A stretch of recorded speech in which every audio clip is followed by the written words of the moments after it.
Big boss Malayalam season 6-ൽ പുതിയ പോരാളികൾ.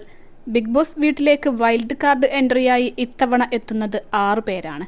ആരൊക്കെയാകും big boss വീട്ടിലേക്ക് കടന്നുവരുന്ന പുതിയ താരങ്ങൾ എന്ന് നേരത്തെ തന്നെ പുറത്തു വന്നിരുന്നു.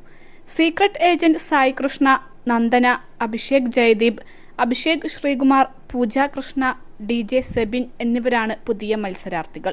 കഴിഞ്ഞ ദിവസത്തെ വീക്കെൻഡ് എപ്പിസോഡിൽ 6 വൈൽഡ് കാർഡുകളെയും മോഹൻലാൽ പരിചയപ്പെടുത്തി.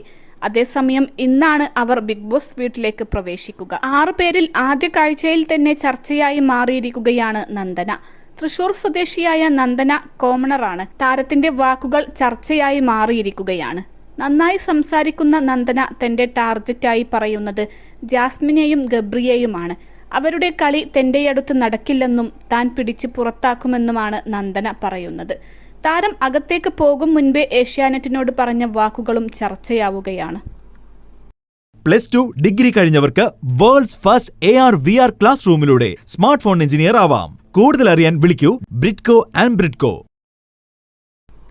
എന്റെ അമ്മ വീട്ടുപണിക്കൊക്കെ പോകുന്നതാണ്. വീട്ടുപണിക്ക് പോകുന്ന ശാരദയുടെ മകൾ ബിഗ് ബോസിൽ പോകുന്നുവെന്ന് കേട്ടപ്പോൾ നാട്ടുകാരുടെ കിളി പറന്നുപോയി. കുറച്ചു പേർ പുച്ഛിച്ചു. അമ്മയോട് ഞാൻ കാത്തിരുന്ന് കാണുവെന്നാണ് പറഞ്ഞത്. ഈ വേദിയിൽ മോഹൻലാലിനോടൊപ്പം നിൽക്കുന്നത് കാണുമ്പോൾ അവരുടെ കിളി ഒന്നുകൂടെ പറക്കും എന്നാണ് നന്ദന പറയുന്നത്. ബിഗ് ബോസ് വീട്ടിൽ കുറെ പേരെ നന്നാക്കാനുണ്ട്, കുറെ പേരെ അച്ചടക്കം പഠിപ്പിക്കാനുണ്ട്. എരുതിയിൽ എണ്ണയൊഴിക്കുന്ന കുറച്ചു പേരുണ്ട്. അവരെ നന്നാക്കി ഗെയിം കളിക്കാൻ പഠിപ്പിക്കണം. ബിഗ് ബോസിൽ എന്റർടൈൻമെന്റ് വേണം. ഞാൻ ചെന്നാൽ അവരെയൊക്കെ പവറാക്കും. പിന്നത്തെ കാര്യം ഹൈജീനാണ്. അവിടെ പലർക്കും വൃത്തിയില്ലെന്നാണ് നന്ദന പറയുന്നത്. തുമ്മിയിട്ട് ചായയുണ്ടാക്കുന്നു, മൂക്കിൽ കൈയിടുന്നു, അതൊന്നും നല്ല കാര്യമായി എനിക്ക് തോന്നിയിട്ടില്ല. ഞാൻ ചെന്നാൽ അതൊക്കെ മാറ്റും. ഞാൻ പൊളിച്ചെടുക്കും. ഒരു പവറുമില്ലാത്തവരാണ് പവർ റൂമിലുള്ളത്. ദേഷ്യമുണ്ടെങ്കിൽ പണിഷ്മെന്റ് കൊടുക്കലല്ല പവർ റൂം, പകരം വീട്ടിലാണ് നടക്കുന്നത്. ഞാൻ കയറിയാൽ പണിഷ്മെന്റ് കൊടുക്കുക പെൺവേഷം കെട്ടാനും ആൺവേഷം കെട്ടാനും ഒക്കെയായിരിക്കും.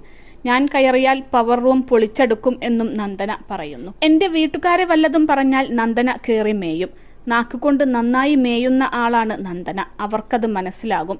ഫുഡിനെ കുറിച്ച് എച്ചിക്കണക്ക് പറയരുത്. ചിലരുടെ ചില കാര്യങ്ങളൊന്നും എനിക്കിഷ്ടമല്ല.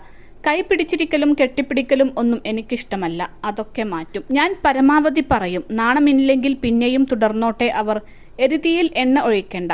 പറയാനുള്ളത് മുഖത്ത് നോക്കി പറയുമെന്നാണ് നന്ദനയുടെ നിലപാട്. അൻസിബ അനന്തശയനത്തിൽ കിടക്കുന്നത് പോലെ അവിടെ കിടക്കുകയാണ്. വേരുറച്ചു പോയോ എന്ന് അവിടെ പോയി നോക്കിയാൽ അറിയാം. എല്ലാവരും ഫുൾ എനർജിയോടെ ഇരിക്കണം. ഉറക്കം തൂങ്ങിയിരിക്കരുത്.